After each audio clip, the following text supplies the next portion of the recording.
Southeast Asian leaders gathering in Australia have vowed to boost cooperation in the fight against terrorism. But outside the ASEAN conference, protesters rallied to condemn human rights abuses across the region. A maritime power conducting diplomacy at full stride. Malcolm Turnbull's invited 10 leaders to Sydney and is mounting a charm offensive.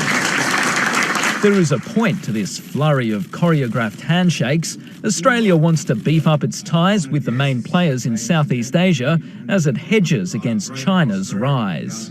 Australia and our ASEAN neighbours share a commitment to open markets and to free trade, to stability and to security. Those values are now contested, and charting Australia's strategic direction isn't easy. The centre of gravity of world economy has been moving from Atlantic toward the Pacific. Meanwhile, a confident Indonesian president took the chance to crack jokes about politics in a digital age.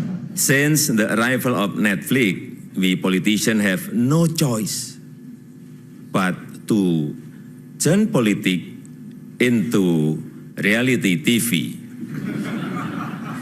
Because if we don't, all of you will watch House of Cards.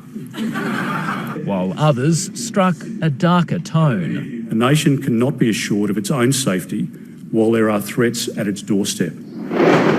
When Islamic militants occupied the city of Marawi in the Philippines, it was a powerful reminder that Islamic State's offshoots could still pose a threat to the region.